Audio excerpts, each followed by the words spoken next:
إن الحمد لله نحمده ونستعينه ونستغفره ونعوذ بالله من شرور أنفسنا ومن سيئات أعمالنا من يهده الله فلا مضل له ومن يضلله فلا هادي له وأشهد أن لا إله إلا الله وحده لا شريك له وأشهد أن محمدا عبده ورسوله صلى الله تعالى عليه وعلى آله وصحبه وسلم تسليما كثيرا أما بعد أعوذ بالله من الشيطان الرجيم بسم الله الرحمن الرحيم ألف لام ميم ذلك الكتاب لا ريب فيه هدى للمتقين الذين يؤمنون بالغيب ويقيمون الصلاة ومما رزقناهم ينفقون। মহান আল্লাহর সমস্ত প্রশংসা, যে আল্লাহ আমাদেরকে সৃষ্টি করেছেন এবং আমাদেরকে হিদায়াত দান করেছেন। যে আল্লাহ রাব্বুল আলামিনের প্রতি ঈমান ততক্ষণ পর্যন্ত সঠিক শুদ্ধ হবে না যতক্ষণ আমরা ঈমান বিল গায়ব, অদৃশ্যের প্রতি ঈমান না নিয়ে আসব, অদৃশ্যের প্রতি বিশ্বাস না করব। দরুদ ও সালাম নাযিল হোক প্রিয় নবী মুহাম্মদ রাসূলুল্লাহ সাল্লাল্লাহু আলাইহি সাল্লামের উপর, যিনি আমাদের শেষ রাসূল, সারা বিশ্ববাসীর তিনি রহমতের দূত, যিনি আমাদেরকে অদৃশ্য সম্পর্কে, গায়বিয়াত সম্পর্কে আল্লাহ রাব্বুল আলামিন যা কিছু তাকে জানিয়েছেন সে সম্পর্কে আমাদেরকে সঠিক এবং সত্য জ্ঞান দান করেছেন। আল্লাহুম্মা সাল্লি আলাইহি আল্লাহুম্মা বারিক আলাইহি। আগামী এই দিনগুলিতে আলোচনা করব ইনশাআল্লাহ তাআলা কিয়ামতের বড় লক্ষণগুলি সম্পর্কে। বেশ দীর্ঘদিন আগে আমরা কিয়ামতের ছোট ছোট লক্ষণগুলি সম্পর্কে বিস্তারিত আলোচনা করেছিলাম এবং এ সম্পর্কে কয়েকটি ক্যাসেট আছে, কিন্তু তাতে শুধু কিয়ামতের ছোটখাটো লক্ষণগুলি, যেগুলোকে আলামাতে সুগরা বলা হয়, ছোট আলামত বা ছোট লক্ষণ বা ছোট নিদর্শন কিয়ামতের, সেগুলি নিয়ে আলোচনা হয়েছিল এবং বিস্তারিত আলোচনা হয়েছিল। পক্ষান্তরে যে বড় লক্ষণগুলি রয়েছে, উলামায়ে কেরামরা কিয়ামতের লক্ষণগুলিকে, নিদর্শনগুলিকে, আলামতগুলিকে দুই ভাগে ভাগ করেছেন, আলামাতে সুগরা এবং আলামাতে কুবরা। এই আলামতকে আরবি ভাষায় আলামতও বলা হয়, কিয়ামতের লক্ষণ বা নিদর্শনগুলিকে আশরাতও বলা হয়। কোরআনে কারিমে আল্লাহ আশরাত বলেছেন, আশরাতুস সাআ, সাআ মানে কিয়ামত, কিয়ামতের লক্ষণগুলিকে আশরাত বলা হয়েছে কোরআনে কারিমে সূরা মুহাম্মাদে। ফাকাদ জা আশরাতুহা, কিয়ামতের নিদর্শনগুলি, লক্ষণগুলি উপস্থিত হয়েছে, আগমন করেছে। ফাকাদ জা আশরাতুহা ফাআন্না লাহুম ইযা জাআতহুম যিকরাহুম, কি অবস্থা হবে যখন কিয়ামতের সে লক্ষণগুলি চলে আসবে, তখন কি অবস্থা হবে? তওবার দরজা যখন বন্ধ হয়ে যাবে, তখন মানুষ নিজের সংশোধন করতে চাইবে, অনুতপ্ত হবে, লজ্জিত হবে পাপের ওপর, শিরকের ওপর, কুফরের ওপর, নামাজ ত্যাগের ওপর, বিভিন্ন রকমের অন্যায়ের ওপর, তারপরে তওবা করবে। কিন্তু সেই দিন তওবার দরজা বন্ধ হয়ে যাবে, যখন বড় লক্ষণগুলির মধ্যে বিশেষ করে একটি লক্ষণ সম্পর্কে নবী করিম সাল্লাল্লাহু আলাইহি ওয়াসাল্লাম বলেছেন, পশ্চিম দিকে যখন সূর্য উদয় হবে। তো এই বড় লক্ষণগুলি সম্পর্কে আমাদের জ্ঞান থাকা দরকার, যাতে করে আমরা সতর্ক থাকি, যাতে করে আল্লাহ রাব্বুল আলামিন যে কিয়ামত একদিন হবে, পৃথিবী ধ্বংস করবেন, তার পূর্বে বেশ কিছু লক্ষণ রয়েছে, সে সম্পর্কে আমরা সজাগ থাকি যে কিয়ামত দূরে নয়, অত্যন্ত নিকটে। যেমন নবী করিম সাল্লাল্লাহু আলাইহি ওয়াসাল্লাম আজকে থেকে 1400 বছর আগে বলেছেন যে বুইস্তু আনা ওয়াস সাআ কাহাতাইন, আমাকে এবং কিয়ামতকে পাঠানো হয়েছে অত্যন্ত কাছাকাছি। এবং এই দুইটি আঙ্গুল দিয়ে ইশারা করলেন, এই দুইটি আঙ্গুলের যে দূরত্ব রয়েছে, অর্থাৎ এভাবে দেখানোর উদ্দেশ্য হচ্ছে খুব কাছাকাছি। দুইটি আঙ্গুলের যে দূরত্ব রয়েছে, মানে ছোট এবং বড় হওয়ার দিক দিয়ে, এটি খুব বেশি নয়। ঠিক তেমনি আমার পরে কিয়ামত আসতে আর বেশি সময় নেই। এই হচ্ছে নবী করিম সাল্লাল্লাহু আলাইহি ওয়াসাল্লামের উদ্দেশ্য। আর আল্লাহ রাসূল অত্যন্ত নিকটে করে দেখিয়েছেন কিয়ামতকে, আর এই নিকটের সময়টিও 1400 বছর পার হয়ে গেছে। তাহলে আর যে কত সময় আছে, অল্পই সময় আছে, কথা মনে করে নিতে হবে। ইমাম সয়ুতি রহমতুল্লাহ আলাইহি সম্পর্কে একটি নিজের কাল্পনিক কথা বলেছেন। কাল্পনিক কথা এই জন্য বললাম যে সেটি কোরআন এবং হাদিস ভিত্তিক নয়, কোরআন এবং হাদিস ভিত্তিক নয়। অর্থাৎ কোরআন এবং হাদিসে সাল নির্ধারিত করা হয়নি, শতাব্দী নির্ধারিত করা হয়নি যে অমুক শতাব্দীতে গিয়ে পৃথিবী ধ্বংস হয়ে যাবে, এমন কোনো দলিল নেই, কোনো সহি দলিল, এমনকি জয়ীফ দলিলও নেই। কিন্তু অনেকে কল্পনা জল্পনা করেছেন যে পৃথিবীর বয়স আর কতদিন থাকতে পারে, কতদিন পরে কিয়ামত কায়েম হতে পারে, পৃথিবী ধ্বংস হয়ে যেতে পারে। তারপরে তিনি বলতে চেয়েছেন যে তারপরে 500 বছরের মধ্যে কিয়ামত হয়ে যাবে, তারপরে 500 বছরের মধ্যে কিয়ামত হয়ে যাবে। মানে তিনি তার জামানায় বলছেন যে আর বয়স 500 বছর রয়েছে। অথচ ইমাম সৈয়দী রহমতুল্লাহ আলাইহির ইন্তেকাল হয়েছেন 911 দিকে, তার মানে 10ম শতাব্দীতে, তাই না? আর তারপরে 500 বছর প্রায় হয়ে গেছে, এখন 1426 হিজরি। তো দেখা যাচ্ছে যে এখন কিছু সময় আছে, তবে খুব বেশি সময় নেই। এই রকমের ওলামায়ে কেরামরা যখন আজকে থেকে 500 বছর আগে বলেছে যে খুব বেশি সময় থাকলে 500 বছর রয়েছে, তাহলে আরো 500 বছর চলে যাওয়ার পরে আর কত সময় আছে বলা যেতে পারে। তো কিয়ামত একদিন হবে, এবং এই কিয়ামতের ইলম অর্থাৎ কিয়ামতের সময় সম্পর্কে জ্ঞান আল্লাহ কাউকে দেননি, এমনকি তার নবীকে দেননি। তবে কিছু লক্ষণ বলেছেন, ছোট লক্ষণও বলেছেন আর বড় বড় লক্ষণও বলেছেন। এই বড় লক্ষণগুলি সম্পর্কে নবী করিম সাল্লাল্লাহু আলাইহি সাল্লামের হাদিস রয়েছে যে সেগুলি 10টি। সহিহ মুসলিম শরীফের হাদিস, নবী করিম সাল্লাল্লাহু আলাইহি সাল্লাম ইরশাদ করেছেন, একাধিক হাদিস রয়েছে এই বিষয়ের উপরে, লান তাকুমা সাআহ, কিয়ামত কখনো কায়েম হতে পারে না, হাত্তা তারাও 10 আয়াতিন, যতক্ষণ পর্যন্ত তোমরা 10টি নিদর্শন না দেখে নিবে। দেখেন এখানে কিয়ামতের আলামত লক্ষণগুলিকে কি বললো? আয়াত বলেছেন। আয়াত মানে নিদর্শন, আয়াত মানে নিদর্শন। আল্লাহর সৃষ্টি জগতে যেসব আয়াত রয়েছে এগুলো হচ্ছে নিদর্শন। কোরআনের আয়াত আয়াত, এগুলো হচ্ছে শরীয়তের নিদর্শন আল্লাহ রাব্বুল আলামিনের। আর পৃথিবীতে সৃষ্টিগত যে নিদর্শনগুলি রয়েছে এগুলিকে আয়াত বলা হয়, আল্লাহকে চেনার উপায়। তো কিয়ামতের লক্ষণগুলি আল্লাহর রাসূল যা বলেছেন, আল্লাহ যা বলেছেন ভবিষ্যৎ সম্পর্কে তাই হয়ে পড়ছে। এতে আল্লাহর ওয়াহদানিয়াতের একত্ববাদের সত্যতা প্রমাণ হচ্ছে, রাসূলুল্লাহ সাল্লাল্লাহু আলাইহি ওয়াসাল্লামের সত্য রাসূল হওয়ার সত্যতা প্রমাণ হচ্ছে, কোরআনের সত্যতা প্রমাণ হচ্ছে, নবী করিম সাল্লাল্লাহু আলাইহি ওয়াসাল্লামের ভবিষ্যৎবাণী এবং হাদিসের সত্যতা প্রমাণ হচ্ছে, দ্বীন-ই ইসলামের সত্যতা প্রমাণ হচ্ছে এর মাধ্যমে। এই ভবিষ্যৎবাণীগুলি সম্পর্কে নবী করিম সাল্লাল্লাহু আলাইহি ওয়াসাল্লামের যখন আমরা জানবো, অর্থাৎ কিয়ামতের লক্ষণগুলি সম্পর্কে, তখন আমাদের ঈমান আরো মজবুত হবে, তাজা হবে। কারণ যখন চোখের সামনে দেখতে পাবো যে নবী করিম সাল্লাল্লাহু আলাইহি ওয়াসাল্লাম যা বলেছেন তা হতে যাচ্ছে, হচ্ছে, তখন আমাদের ঈমান তাজা হবে যে সাদাকা রাসূলুল্লাহ সাল্লাল্লাহু আলাইহি ওয়াসাল্লাম, সত্যি আল্লাহর রাসূল সত্য বলেছেন। অযোগ্যকে নেতৃত্ব দেওয়া, ছোটখাটো লক্ষণের মধ্যে অনেক কিছুই আর শুনেছেন বা জানেন। অযোগ্যকে নেতৃত্ব দেওয়া হবে, খুন বেশি হবে, ঘরে ঘরে জিনা ব্যভিচার ছড়িয়ে পড়বে, অজ্ঞতা বিরাজ করবে মুসলিম সমাজে, অর্থাৎ দিন সম্পর্কে জ্ঞান থাকবে না, দিন সম্পর্কে জ্ঞান থাকবে না। হাই বড় আফসোসের কথা, আজকে জেলে বক্তব্য গিয়েছি, এক ব্যক্তি এখানে 11 বছর ধরে থাকে, 11 বছর থাকে এই শিকো এলাকায়। কিছুদিন আগে সে বন্দী হয়েছে কোনো অন্যায়ের কারণে, অপরাধের কারণে, পাপের কারণে। যাই হোক, জিজ্ঞেস করলাম, কারণ ওখানে গিয়ে বক্তব্য করে অনেক সময় দেখা যায় যে বক্তব্য দিয়ে উপকারিতা হয় না। জিজ্ঞেস করে অনেক সময়, আচ্ছা বলুন তো নামাজ কত রাকাত? মুসলমান, নাম কত সুন্দর, আরবি নাম, নামাজ কত রাকাত বলতে পারলো না। শুধু জাতিতে মুসলমান না, সৌদি আরবে 11 বছর। নবী করিম সাল্লাল্লাহু আলাইহি সাল্লামের ভবিষ্যৎবাণী যে ইয়াউমুল জাহল, অজ্ঞতা বিরাজ করবে, দিন সম্পর্কে জ্ঞান থাকবে না, এটুকু জ্ঞান নেই যে কত রাকাত আল্লাহ নামাজ ফরজ করেছেন।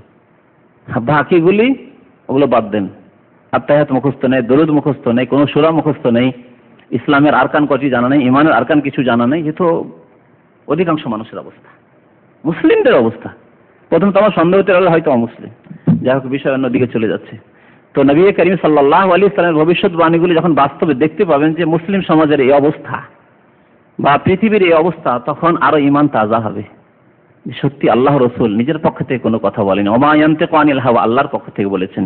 যেই কথাগুলি বলেছেন এগুলি হচ্ছে অদৃশ্য জগতের কথা, গায়বের কথা। এজন্য প্রথমে আমি আয়াত পাঠ করেছি। আল্লাহ রাব্বুল আলামিন সূরা বাকারার প্রথম আয়াতগুলিতে ইরশাদ করেছেন, যালিকাল কিতাবু লা রাইবা ফিহি, এই এমন এক কিতাব যাতে কোনো সন্দেহের অবকাশ নেই, যা কিছু বলা হয়েছে চিরসত্য, হুদাল লিল মুত্তাকিন, এবং আল্লাহ ভীরুদেরকে পথ প্রদর্শন করবে।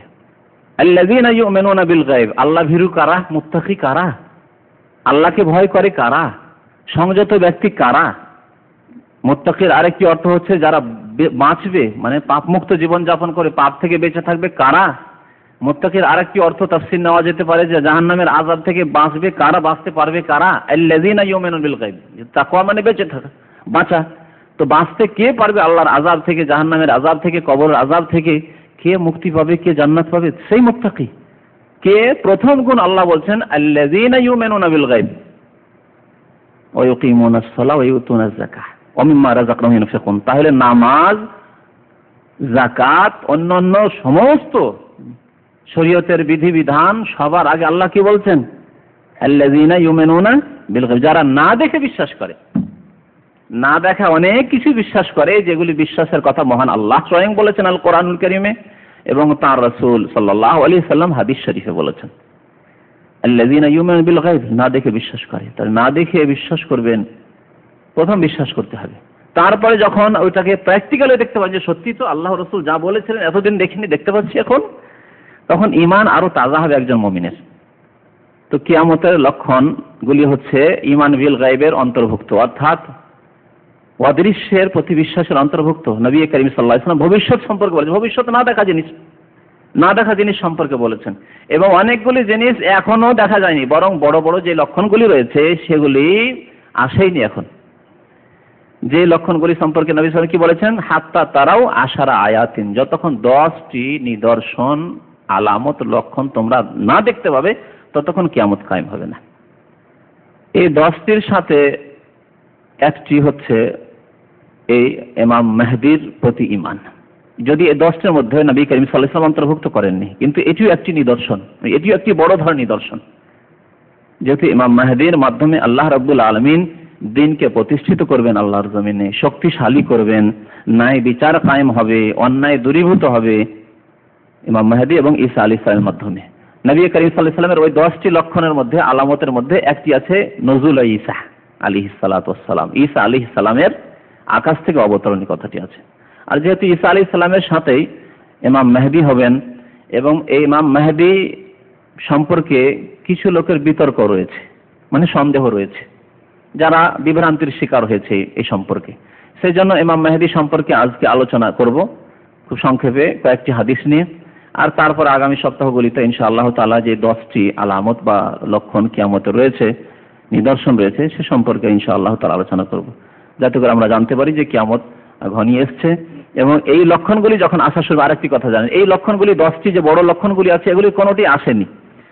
আরেকটি কথা মনে রাখবেন, তিরমিজি শরীফে হাদিস আছে, এই বড় লক্ষণগুলি যখন আসা আরম্ভ হবে তখন আর বিলম্ব হবে না। ছোট ছোট লক্ষণগুলির ব্যাপার হচ্ছে যে ওগুলি দীর্ঘ 1400 বছর থেকে চলে আসছে, বরং ছোট লক্ষণগুলির প্রথম লক্ষণ নবী করিম সাল্লাল্লাহু আলাইহি সাল্লামের শেষ রাসূল হিসাবে পৃথিবীতে আগমন, আল্লাহ রাসূলের নবুয়ত প্রাপ্তি, তার নবী হয়ে আসা এবং শেষ নবী হয়ে এসে নবুয়তের দরজা বন্ধ হয়ে যাওয়া, এটি হচ্ছে একটি আলামত, কিয়ামতের নিদর্শন।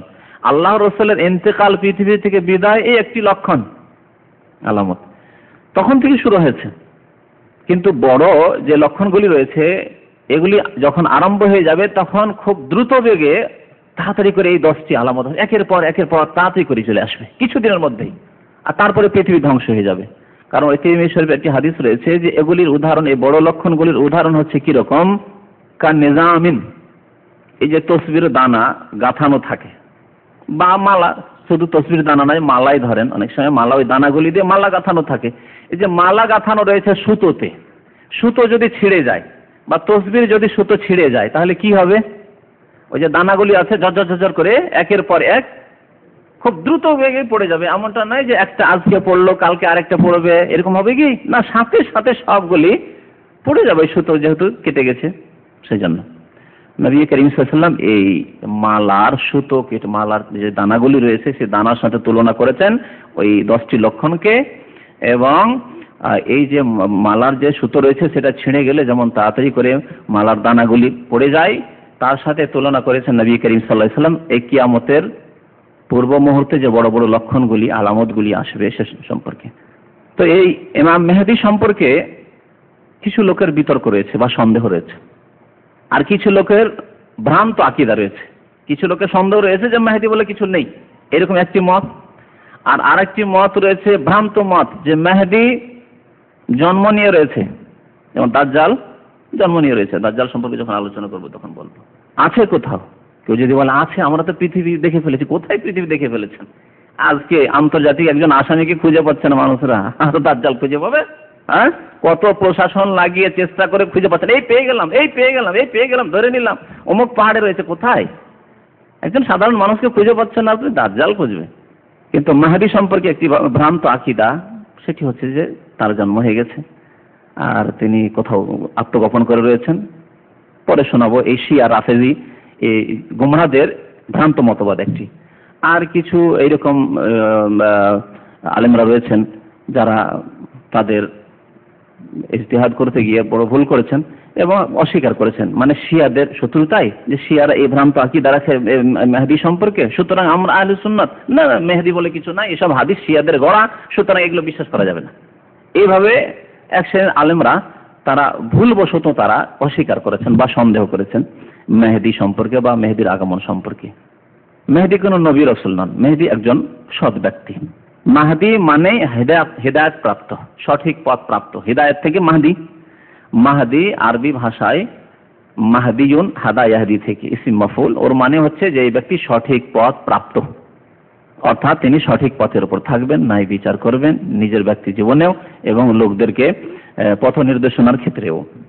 মেহেদী সম্পর্কে তার নাম, তার গুণ সম্পর্কে কিছু শোনাই। তার নাম হবে মুহাম্মদ অথবা কোন কোন রিওয়ায়াতের ভিত্তিতে আহমদ। যেমন নবী করিম সাল্লাল্লাহু আলাইহি ওয়াসাল্লামের দুটো নাম ছিল, আর হতে পারে দুটো নাম, একজনের একাধিক নাম হতে পারে। তার এখনো জন্ম হয়নি, আগামীতে যখন এই লক্ষণটি দেখা যাবে তখন তার জন্ম হবে কোনো এক সমাজে। তার নাম হবে মুহাম্মদ অথবা আহমদ। পিতার নাম হবে আব্দুল্লাহ। এই ক্ষেত্রে নবী করিম সাল্লাল্লাহু আলাইহি ওয়াসাল্লামের সাথে অত্যন্ত সাদৃশ্যতা আছে। আল্লাহ রাসূলের আব্বার নাম ছিল আব্দুল্লাহ। এই মাহদীর নাম হবে, মেহেদীর বাবার নাম হবে আব্দুল্লাহ। আল্লাহ রাসূলের নাম ছিল মুহাম্মদ, আহমদ। কোরআনে বলা হয়েছে মুহাম্মাদুর রাসূলুল্লাহ। কোরআনে বলা হয়েছে মুবাশশিরাম বিরাসূলিন ইয়াতি মিন বাদি ইসমিহি আহমদ। আহমদ নামটিও কোরআনে বলা হয়েছে, আল্লাহ রাব্বুল আলামিন বলেছেন, যেটি আগের কিতাবগুলিতে আল্লাহ রাসূলের নাম আহমদ ছিল। তো তার নাম মুহাম্মদ অথবা আহমদ হবে এবং তার পিতার নাম হবে আব্দুল্লাহ। তিনি হযরত ফাতেমা রাদিয়াল্লাহু তাআলা আনহা, যে রাসূলুল্লাহ সাল্লাল্লাহু আলাইহি সাল্লামের শেষ কন্যা, ছোট মেয়ে, তার বংশের হবেন। এবং ফাতেমা রাদিয়াল্লাহু তাআলা আনহার যে দুই ছেলে ছিল, এক ছেলে হচ্ছে হাসান আর আরেক ছেলে হোসেন। কোন বংশের হবেন বলতে পারেন? হযরত হাসান রাদিয়াল্লাহু তাআলা আনহুর বংশের হবেন। এখানেও শিয়াদের দ্বিমত রয়েছে আহলে সুন্নাত ওয়াল জামাতের সাথে। তারা বলে না, হযরত হোসেনের বংশ। তারা তো হোসেন নিয়ে বেশি মাতামাতি না, কারবালা আর হোসেন নিয়ে মাতামাতি। যেমন শুধু ফাতেমাকে নিয়ে তাদের মাতামাতি, আর ফাতেমা রাদিয়াল্লাহু তাআলা যে আরো 3 বোন ছিল তাদের নাম গন্ধ শিয়াদের কিতাবে নেই। তাদের বিভ্রান্তি দেখেছেন কেমন গুমরাহি। অথচ আল্লাহ রাসূলের যদি 4 জন মেয়ে থাকে, আমাদের ছেলে মেয়ে থাকলে আমরা সমান দৃষ্টিতে দেখি, আর নবী করিম সাল্লাল্লাহু আলাইহি সাল্লামের 4 মেয়ে, 3 মেয়ের নাম গন্ধ পর্যন্ত তাদের ধর্মীয় কিতাবে নেই। আর এক মেয়েকে নিয়ে ধর্মীয় বাড়াবাড়ি, শুধু শিরক আর কুফরি। হ্যাঁ, হযরত হাসান বিন আলী রাদিয়াল্লাহু তাআলা আনহুমার বংশ থেকে হবেন। ইমাম ইবনে কাসির রাহমাতুল্লাহ আলাইহি তার প্রসিদ্ধ কিতাব আল বিদায়া ওয়ান নিহায়া লিখেছেন এবং এই সম্পর্কে হাদিসও রয়েছে। তিনি বের হবেন কোনখান থেকে, কোন দেশ থেকে বা কোন এলাকা থেকে, দেশের নাম নেই। আজকাল তো ছোট ছোট দেশে তো ভাগ হলেও পড়ে, আল্লাহ রাসূলের জামানায় তো এইরকম দেশ ভাগ ছিল না, বরং তারপরেও দীর্ঘদিন ধরে এইরকম ছোটখাটো দেশ, এই ভাগগুলি ছিল না। তো নবী করিম সাল্লাল্লাহু আলাইহি ওয়াসাল্লামের হাদিসে রয়েছে যে তিনি বের হয়ে আসবেন পূর্ব দিক থেকে। এখন কতদূর পূর্ব দিক থেকে আল্লাহ ভালো জানেন। এই ক্ষেত্রে নবী সাল্লাল্লাহু আলাইহি ওয়াসাল্লাম বলেন মিন কিবালিল মাশরিকি, পূর্ব দিক থেকে আসবেন। পূর্ব দিক কত দূর পূর্ব? হতে পারে যে ভারত উপমহাদেশের পূর্ব, হতে পারে পূর্বর মধ্যে তুর্কিস্তান, চাইনা সেই দিকের পূর্ব হতে পারে পূর্ব মানে খুব কাছাকাছি পূর্ব। নবী করিম সাল্লাল্লাহু আলাইহি ওয়াসাল্লাম এই হাদিস বলেছেন মদিনা থেকে পূর্বে ইরাক, ইরান, তারপরে আপনার চলে যান আফগানিস্তান, আজারবাইজান, উজবেকিস্তান, সব পূর্বে। তো আল্লাহু আলম, আল্লাহ ভালো জানেন কোন এলাকা থেকে আসবেন, কিন্তু নবী করিম সাল্লাল্লাহু আলাইহি ওয়াসাল্লাম বলেছেন পূর্ব দিকের কথা, শুধু দিক নির্দেশনা আমাদেরকে দিয়েছেন। যেহেতু সাওবান রাদিয়াল্লাহু তাআলা একটি হাদিস বর্ণনা করেছেন যে ইয়াকতাতিলু ইনদা কানজিকুম সালাসা, ধন সম্পদ নিয়ে লড়াই হবে 3টি দলের লড়াই হবে। তারপর লম্বা হাদিস রয়েছে ফিতনা সম্পর্কে, যে হাদিসগুলি গত বছর শুনিয়েছিলাম তাতে সেই হাদিসটি বিস্তারিত উল্লেখ করা হয়েছে। তারপরে নবী সাল্লাল্লাহু আলাইহি ওয়াসাল্লাম বলেছেন সুম্মা তাতলু রায়াতুস সুদ, তারপরে কালো পতাকা দেখা যাবে তাদের কাছে। লড়াই যে হবে বিভিন্ন জাতির ধন সম্পদ নিয়ে। আল্লাহ রাসূল কান ধন সম্পদ, এখন কোন সম্পদ? হতে পারে পেট্রোল সম্পদ, যে নিয়ে আজকাল আসল পৃথিবীর আন্তর্জাতিক লড়াই হচ্ছে পেট্রোল নিয়ে আজকাল, এই খনিজ সম্পদ নিয়ে। তারপরে কালো পতাকা উত্তোলিত হবে, মুসলিমদের একটি দল কালো পতাকা উত্তোলন করবে মিন কিবালিল মাশরিক, পূর্ব দিক থেকে। ফাইদা রাআইতুমুহ, যখন এই কালো পতাকা দেখবে এবং কালো পতাকা বাহীদেরকে দেখবে, ফাবাইয়ুহু, তাদের নেতার সাথে তোমরা শপথ করে নিও, সে হচ্ছে মুসলিমদের নেতা। ওয়ালাউ হাবান আলা সালজ, যদিও বরফের উপর দিয়ে তোমাদেরকে সেখানে পৌঁছিতে হয় বায়াত করার জন্য, শপথ করার জন্য, যেহেতু তিনি তোমাদের নেতা হবেন, আমির হবেন। এই হাদিসটি ইবনে মাজার হাদিস। এই হাদিসের নাম উল্লেখ করা হয়নি, তবে বায়াত করার জন্য, শপথ করার জন্য, তার সহযোগিতা করার জন্য তাগিদ করা হয়েছে নবী করিম সাল্লাল্লাহু আলাইহি ওয়াসাল্লামের পক্ষ থেকে। ইনি হবেন ইমাম মাহদী। অন্য হাদিসগুলিতে নাম স্পষ্ট করা হয়েছে। ইমাম মাহদী সম্পর্কে আরেকটি কথা জেনে রাখার প্রয়োজন, তা হচ্ছে যে বুখারী মুসলিমে ইমাম মাহদী সম্পর্কে হাদিসে ইঙ্গিত রয়েছে, নাম উল্লেখ করা হয়নি। যার ফলে যেসব ওলামারা ইজতিহাদ করতে গিয়ে শিয়াদের শত্রুতায়, শিয়াদের বিভ্রান্তিকর কথাবার্তার শত্রুতায়, বিরোধিতায়, বেশি বিরোধিতা করতে গিয়ে অনেক সময় সত্য হাত ছাড়া হয়ে যায়, বুঝছেন না? বেশি শত্রুতা করতে নেই, শত্রুতা বেশি করতে গেলে অনেক সময় কি হয়, সত্যকে অনেক সময় হারিয়ে ফেলে মানুষ। তো যাই হোক, তারা সন্দেহ করেছেন, তার কারণ একটি বলেছেন যে বুখারী মুসলিমে হাদিস আছে, কোথাও নেই ইমাম মাহদীর নাম, বুখারীতে নেই, মুসলিমে নেই। অস্বীকার না, বুখারী মুসলিম সমস্ত সহিহ হাদিস নেই। তো বুখারী মুসলিম ছাড়াও সহিহ হাদিস আবু দাউদে রয়েছে, তিরমিজিতে রয়েছে, নাসাইতে রয়েছে, ইবনে মাজাতে রয়েছে। এই সিয়াহ সিত্তা যেগুলোকে বলা হয় 6টি হাদিস, তাছাড়াও অনেক সহিহ হাদিস রয়েছে, বাইহাকিতে রয়েছে, দারকুতনিতে রয়েছে, মুয়াত্তা মালিকে রয়েছে, মুস্তাদরাক হাকিমে রয়েছে, ইবনে হিব্বানে রয়েছে, ইবনে খুজাইমাতে রয়েছে, অনেক হাদিসের কিতাব রয়েছে। তবে সেই কিতাবগুলির হাদিস সম্পর্কে একটু যাচাই বাছাই করতে হবে। হাদিস বলে দিলে হবে না, যেমন আমাদের দেশের প্রবণতা, হাদিস শরীফে আছে, কিতাবেরও নাম নেই।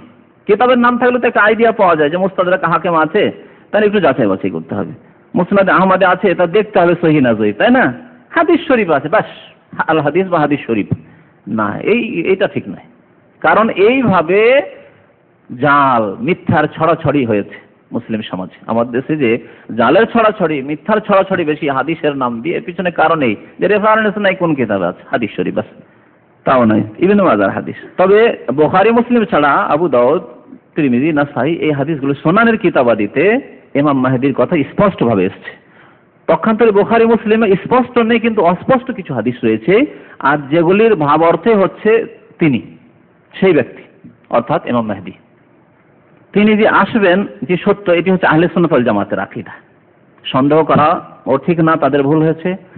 আর তার সম্পর্কে এই ভ্রান্ত আকীদা যে শিয়ারা রাখে, শেষখানে আরো স্পষ্ট করে বলবো, সেটিও ঠিক নয়। তাহলে তিনি আসবেন, এই সম্পর্কে হাদিস রয়েছে, সেই হাদিস রয়েছে সুনানের কিতাবাদিতে, আবু দাউদ, তিরমিজি, নাসাইতে। একটি হাদিস বলি আপনাদেরকে, মুস্তাদরাক হাকিমের হাদিস। আবু সাঈদ খুদরি রাদিয়াল্লাহু তাআলা আনহু বর্ণনা করেছেন যে রাসূলুল্লাহ সাল্লাল্লাহু আলাইহি ওয়াসাল্লাম ইরশাদ করেছেন, কাল ইয়াখরুজু ফি আখির উম্মতি আল মাহদী। মাহদী শব্দ দিয়ে আল্লাহ রাসূল বলেছেন, আমার উম্মতের শেষ জামানায় মাহদী নামক ব্যক্তি বেরিয়ে আসবেন, মানে জন্ম নেবেন। তিনি ন্যায় ফয়সালা করবেন, সেই যুগে বৃষ্টি বর্ষণ হবে, তুখরিজুল আরদু নাবাতাহা, এবং ফসলের ফলন বৃদ্ধি পাবে, মানে বরকত হবে সেই যুগে। পৃথিবীতে যদি ন্যায় বিচার কায়েম হয়, জুলম অত্যাচার দূর হয়, তো আল্লাহর বরকতের দ্বার খুলে যায়। কোরআনে আল্লাহ বলেছেন, ওয়ালাউ আন্নাহুম আমানু ওয়াত্তাকু লাফাতাহনা আলাইহিম বারাকাতিম মিনাস সামাই ওয়াল আরদ। তারা যদি ঈমান নিয়ে আসতো এবং তাকওয়ার জীবন যাপন করত, পাপ থেকে বেঁচে থাকতো, পাপমুক্ত সমাজ হতো, তাহলে আকাশ এবং জমিনের বরকতের দরজাগুলি খুলে দিতাম, আল্লাহ বলেছেন। তাহলে বোঝা যাচ্ছে যে যখনই পৃথিবীতে ন্যায় বিচার কায়েম হবে, তখন বরকত নাজিল হবে। দেখুন, মুসলিমরা যখন ইসলামকে মজবুত করে ধারণ করেছিল, তখন কি আল্লাহ বরকত খুলেছেন, কোনো অভাব ছিল না। ওমর বিন আব্দুল আজিজ যে ফকির খুঁজে পাওয়া যেত না, যাকাত দেবো ফকির খুঁজে পাওয়া যাচ্ছে না, ভিক্ষুক খুঁজে পাওয়া যাচ্ছে না, কাকে যাকাত দেবো, এই অবস্থা আল্লাহ রাসূলের 100 বছর পর মাত্র, বেশি দূরে যেন না। এমনকি হযরত ওমর রাদিয়াল্লাহু তাআলা আনহুর জামানায় এত ধন সম্পদ এসেছিল যে কেউ অভাবী ছিল না। যে সাহাবায়ে কেরামরা পেটে পাথর বেঁধে থাকতেন এবং খিদার তাড়নায় বেহুশ হয়ে যেত, অনেক সময় রাস্তায় পড়ে, মসজিদে যেতে যেতে বেহুশ হয়ে পড়ে গেছেন, যেমন আবু হুরায়রা রাদিয়াল্লাহু তাআলা আনহু, তারা গভর্নর হচ্ছেন। তাদের কাছে 5 রকম 7 রকম ভ্যারাইটিজের খাবার যখন আসছে, তখন কয়েক সাহাবায়ে কেরামের এরকম ঘটনা রয়েছে যে খাবার দেখে আল্লাহর নিয়ামত স্মরণ হয়েছে, আর বিগত জামানার কষ্টের কথা যখন মনে হয়েছে, তখন আল্লাহর নিয়ামতকে স্মরণ করে কাঁদতে কাঁদতে খাবার ছেড়ে দিয়েছেন। এত দ্রুত বেগে আল্লাহ রাব্বুল আলামিন এই বরকত নাযিল করেছেন। কখন? ওয়ালাউ আন্নাহুম আমানু, ঈমান এবং তাকওয়া যখন এসেছে। তো ইমাম মাহদীর জামানায়, সে জামানায় বরকত নাযিল হবে, যখন ন্যায় বিচার কায়েম হবে, মানুষ নামাজি হয়ে যাবে, ধার্মিক হয়ে যাবে, শিরক কুফরি ছেড়ে দেবে, কবর মাজার পূজা ছেড়ে দেবে। যখন ইসলাম শক্তিশালী হবে, ইসলাম সার্বিক জীবনে প্রতিফলিত হবে। এখনকার ইসলাম দেখুন না, ব্যক্তি জীবনে ইসলাম ইয়েতিম, আর বাকি পারিবারিক জীবনে কত কুসংস্কার, সামাজিক জীবনে ইসলাম নেই, অন ইসলামিক সমাজ, আর রাষ্ট্রনীতিতে ইসলাম নেই বললেই চলে। অর্থনীতিতে ইসলাম নেই, ইসলামী বিধিবিধানের জায়গায় সুদ আর ঘুষ নিয়ে নিয়েছে।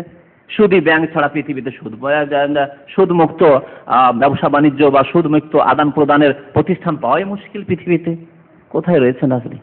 তাহলে জীবনের অধিকাংশ ক্ষেত্রে আমরা ইসলামকে বিতাড়িত করে দিয়েছি। তাহলে বরকত কি করে নাযিল হবে? আল্লাহ বলছেন ইয়ামহাকুল্লাহুর রিবা, সুদের বরকতকে আল্লাহ রাব্বুল আলামিন ধ্বংস করে দেন। যেই সমাজে সুদ রয়েছে, যেই দেশে সুদ রয়েছে, বরকত আল্লাহ ছিনিয়ে নেন, ধ্বংস করে দেন, বরকতকে মিটিয়ে দেন। এবং তিনি অফরন্ত ধন সম্পদ ইউতিল মালা সেহাহান, জনগণকে, যেহেতু নেতৃত্বতেই থাকবেন, জনগণকে তিনি অফরন্ত ধন সম্পদ দিবেন, যে যা চাইবে, কোনো অভাব থাকবে না। গোশত এত পয়সা লাগবে না গোশতের জন্য, খাসি, ছাগল, বকরি, দুম্বা, মহিষ, গরু ইত্যাদি ইত্যাদি প্রচুর পরিমাণে হবে। ও তাজমুল উম্মাহ, উম্মত শক্তিশালী হবে, এই মুসলিম উম্মাহ শক্তিশালী হবে। আজকে কত দুর্বল মুসলিম জাতি, কাফের কাছে দ্বারস্থ, অসহায় অবস্থা, কাফের যায় বলছে তাই শোনা হচ্ছে। সেটি হচ্ছে ধর্ম আজকালকার পৃথিবী। বর্তমান যুগে কাফের যে ফতোয়া দিয়ে এলো সেটি হচ্ছে বড় ফতোয়া। যাকে বললো অপরাধী সেই অপরাধী, আর যাকে বললো সাধু সেই সাধু। আজকে না, তখন সেই পরিস্থিতি থাকবে না। তাজমুল উম্মাহ, এই উম্মত শক্তিশালী হবে। ইয়াইশু সাবান আও সামানিয়ান, তিনি 7 বছর অথবা 8 বছর থাকবেন। এই শান্তির যুগ সময় 7 বছর 8 বছর। ইসলামিক হুকুমত সারা বিশ্বে 7 বছর অথবা 8 বছর থাকবে। মুস্তাদরাক হাকিমের হাদিস, ইমাম যাহাবী, ইমাম আলবানী হাদিসটিকে সহিহ বলেছেন। হযরত আলী রাদিয়াল্লাহু, দ্বিতীয় দলিল শুনুন, হযরত আলী রাদিয়াল্লাহু তাআলা বর্ণনা করেছেন, আল মাহদি মিন্না আহলাল বাইত, মেহেদী আমাদের বংশধরের হবেন, আহলে বাইতের হবেন, অর্থাৎ রাসূলুল্লাহ সাল্লাল্লাহু আলাইহি ওয়াসাল্লামের বংশের হবেন। ইউসলিহুল্লাহু ফি লাইলাহ, এবং আল্লাহ রাব্বুল আলামিন তার দ্বারা পৃথিবীতে সংস্কার নিয়ে আসবেন। রাতারাতি পৃথিবীতে সংস্কার আসবে, সংশোধন হবে। মুসনাদ আহমদের হাদিস, এবং আলবানী আহমদ শাকে তারা সহিহ বলেছেন। তৃতীয় হাদিস, আবু সাঈদ খুদরি রাদিয়াল্লাহু তাআলা আনহু বর্ণনা করেছেন, ক্বালা রাসূলুল্লাহ সাল্লাল্লাহু আলাইহি ওয়াসাল্লাম, আল্লাহর রাসূল বলেছেন, আল মাহদি মিন্নি, মেহেদী আমার বংশের। কে বলছেন? আল্লাহ রাসূল সাল্লাল্লাহু আলাইহি ওয়াসাল্লাম। আজিলাল জাবহা, তার যে কপাল হবে প্রশস্ত হবে। মানুষ বিভিন্ন রকম আছে, কারো কপাল দেখবেন অল্প, মানে চওড়া নয়, চুল এত নেমে আছে যে কপাল মনে হচ্ছে ঢেকে নিয়েছে চুলে। চুল কারো কারো বেশি থাকে না, নেমে থাকে চুল। আর কারো থাকে যে না, চুলগুলি একটু দূরে আছে আর কপাল বেশ লম্বা চওড়া। তো ইমাম মেহেদী যে হবেন তার চওড়া কপাল হবে, সুন্দর লাগে। কপাল যদি চওড়া হয় সুন্দর লাগে, পক্ষান্তরে যদি কপাল খুব ছোট হয়, খাটো বা সংকীর্ণ, সুন্দর লাগে না। এটি একটি সৌন্দর্যতা। আর কি আকনাল আনফে, নাক খুব উঁচু হবে, নাক উঁচু হবে, চারটা নাক সুন্দর লাগে না। তাহলে চীন জাপান এদিক থেকে নয়, সেদিকেও পূর্ব দিক, কিন্তু চীন জাপান অধিকাংশ হিসাবে এলাকা হচ্ছে চারটা নাক, তাই না? বসা নাক, ওই বসা নাক হবে না ইমাম মেহেদীর। ইয়ামলাউল আরদা কিসতান, আল্লাহ রাসূল বলছেন সাল্লাল্লাহু আলাইহি সাল্লাম, সারা পৃথিবীকে ন্যায় বিচার দিয়ে পরিপূর্ণ করে দেবেন। পৃথিবীকে শুধু একটি দুটি দেশ, এই ছোটখাটো দেশের কথা বলা হয়নি। ইয়ামলাউল আরদা, পৃথিবীকে ন্যায় বিচার দিয়ে ভর্তি করে দেবেন। ও আদলান, এবং ইনসাফ দিয়ে। কামা মলিআত যুলমান ওয়া জুরান, তার পূর্বে কি অবস্থা থাকবে? তার আসার পূর্বে জুলম, অত্যাচার, অনাচার, নির্যাতন নে পৃথিবী ভর্তি হয়ে যাবে। জুলমের সীমা থাকবে না। শিরকের জুলম থেকে শুরু করে মানুষের জীবন, জনসাধারণের জুলম, সরকারের জুলম, আর বিভিন্ন পর্যায়ের লোকদের জুলমের শেষ থাকবে না। সীমাহীন জুলম ছড়িয়ে পড়বে পৃথিবীতে। তারপরে তিনি আগমন করার পরে যেমন জুলমে ভর্তি হয়ে গেছিল পৃথিবী, অত্যাচারে ভর্তি হয়ে গেছিল, নির্যাতনে ভর্তি হয়ে গেছিল, তেমনি তিনি আদল, ইনসাফ, ন্যায় বিচার প্রতিষ্ঠা করে পৃথিবীকে ভর্তি করে দেবেন। সারা পৃথিবীতে ন্যায় এবং সত্য বিরাজ করবে। ইয়ামলিকু সাবা সিনিন, এই হাদিসও আল্লাহ রাসূল বলেছেন 7 বছর তিনি বাদশাহী করবেন, রাজত্ব করবেন। আবু দাউদের হাদিস, আবু দাউদের স্থান বুখারী, মুসলিম, নাসাইর পরে আবু দাউদ, এবং মুস্তাদরাক হাকিমের হাদিস। ইমাম আলবানী হাদিসটিকে হাসান বলেছেন। চতুর্থ দলিল শুনুন ইমাম মেহেদী সম্পর্কে। উম্মে সালামা রাদিয়াল্লাহু তাআলা আনহা, রাসূলুল্লাহ সাল্লাল্লাহু আলাইহি ওয়াসাল্লামের জাওজায়ে মুহতারামা, উম্মুল মুমিনিন, বলছেন, সামিআতু রাসূলুল্লাহ সাল্লাল্লাহু আলাইহি ওয়াসাল্লাম, আমি আল্লাহ রাসূল সাল্লাল্লাহু আলাইহি ওয়াসাল্লামের কাছে শুনেছি, আল মাহদি ইতরাতি মিন ওয়ালাদি ফাতিমা, মেহেদী আমার বংশের হবে এবং ফাতেমার প্রজন্মের হবে, ফাতেমার নসল থেকে হবে। আবু দাউদের হাদিস, হাদিসটি সহিহ। 5 নম্বর হাদিস আব্দুল্লাহ বিন মাসউদ রাদিয়াল্লাহু তাআলা আনহু, অনেক সাহাবায়ে কেরাম বর্ণনা করেছেন হাদিস। আব্দুল্লাহ বিন মাসউদ রাদিয়াল্লাহু তাআলা আনহু বর্ণনা করেছেন, লা তাযহাবু দুনিয়া, দুনিয়া ধ্বংস হবে না। কতদিন পর্যন্ত? অন্য রিওয়ায়াতে আছে লা তানকাজি দুনিয়া, দুনিয়া ধ্বংস হবে না। লা তানকাজি লা তাযহাবু, দুনিয়া যাবে না মানে শেষ হবে না, অথবা লা তানকাজি দুনিয়ার অবসান ঘটবে না, অর্থাৎ পৃথিবী ধ্বংস হবে না। হাত্তা ইয়ামলিকাল আরব বা রাজুলুন মিন আহলি বাইতি, যতক্ষণ পর্যন্ত আরবদের নেতৃত্ব আমার বংশের এক ব্যক্তি না দেবে। এখানে আরবদের শুধু নেতৃত্বের কথা বলা হয়েছে, কারণ ইসলামের নেতৃত্বের ক্ষেত্রে আরবরাই প্রথম সারিতে।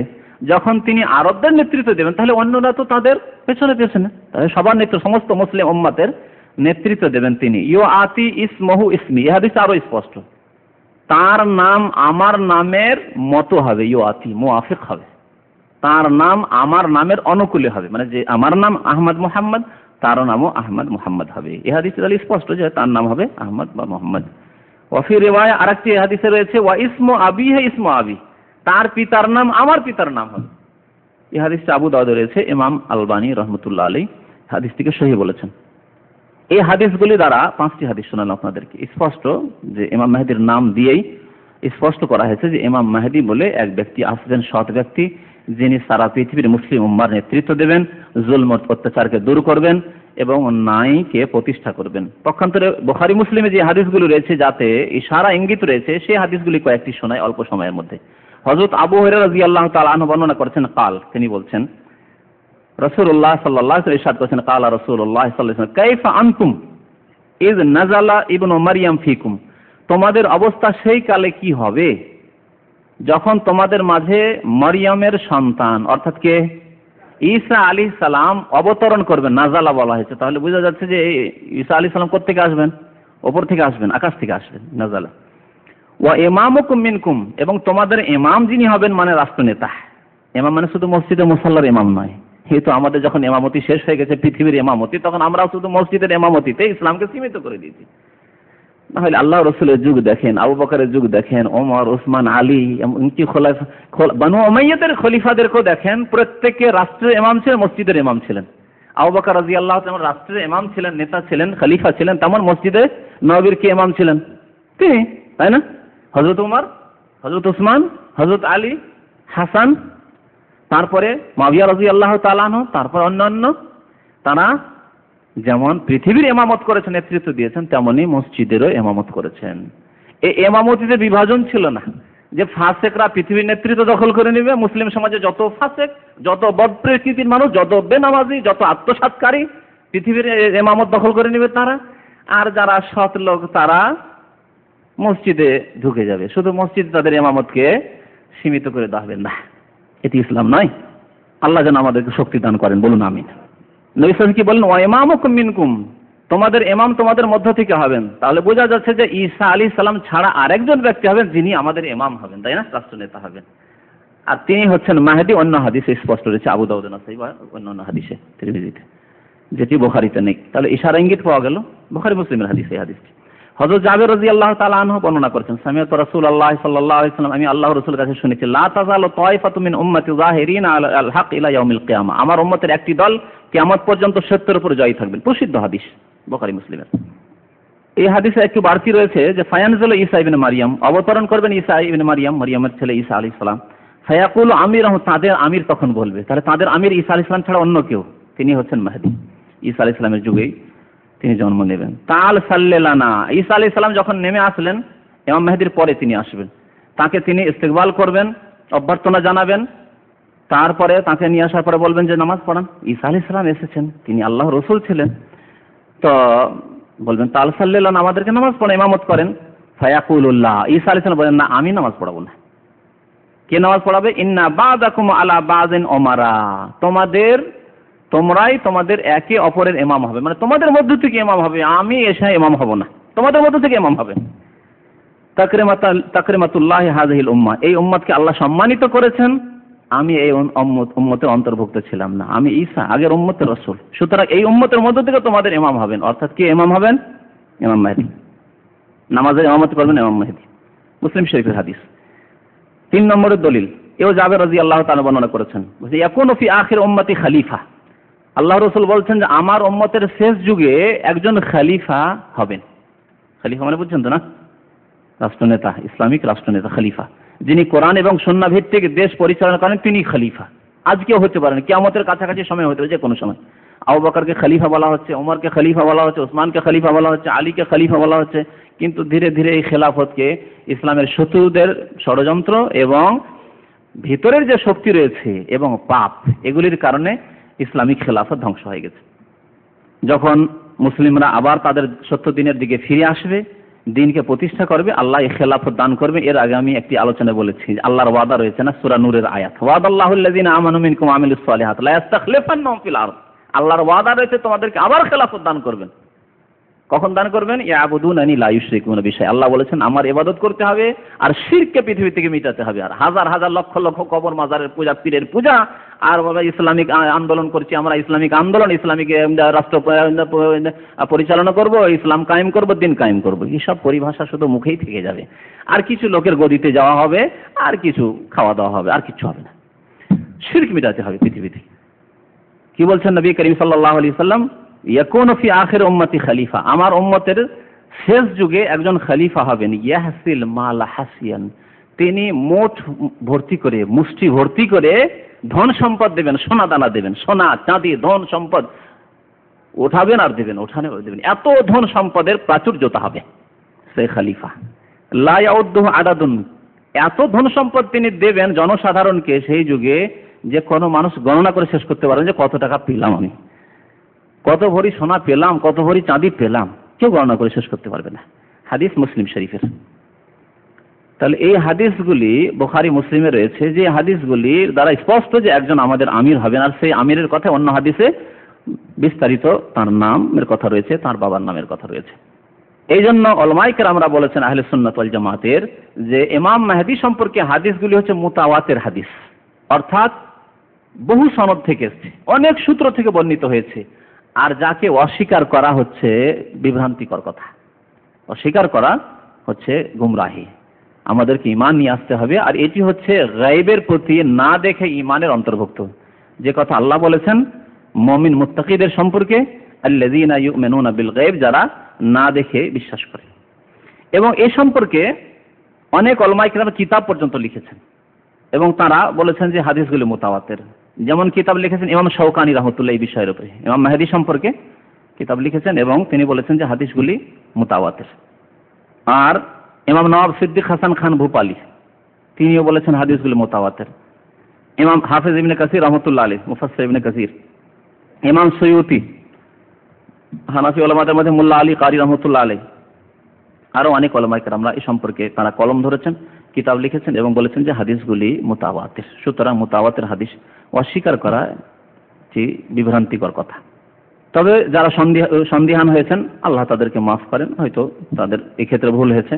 তারা ভালো আলেমও, কিন্তু তাদের হয়েছে, মানুষ মাত্রে ভুল হতে পারে। আর এখান থেকে প্রমাণ হয় যে আম্বিয়া এবং রসুল ছাড়া যে কোনো মানুষের ভুল হতে পারে, যে কোনো মানুষের ভুল হতে পারে। এখন আপনাদেরকে শেষখানে শোনাবো রাফিজিদের আকীদা, অর্থাৎ শিয়াদের ভ্রান্ত আকীদা এই ইমাম মেহেদী সম্পর্কে। ইমাম ইবনুল কাইয়িম রাহমাতুল্লাহ আলাইহি বলছেন, ইমাম ইবনুল কাইয়িম শাইখুল ইসলাম ইবনে তাইমিয়া রাহমাতুল্লাহ আলাইহির খাস ছাত্র তিনি ছিলেন। ইমাম ইবনে তাইমিয়াকে যখন জেলে বন্দী করে দেওয়া হতো তিনি তার সাথে জেলে।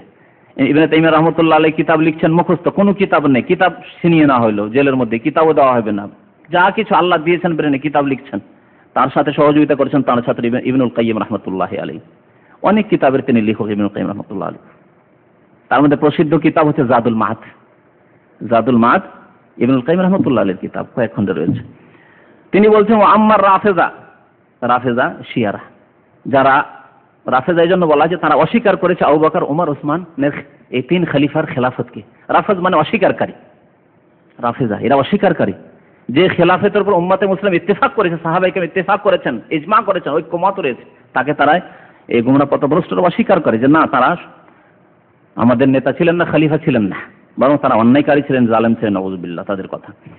রাফেজা, ইমামিয়া, শিয়া, এদের আকীদা কি? ফালাহুম কওলুন রাবে, এদের একটি চতুর্থ মত রয়েছে। তিনি বলেছেন চতুর্থ মত বললেন।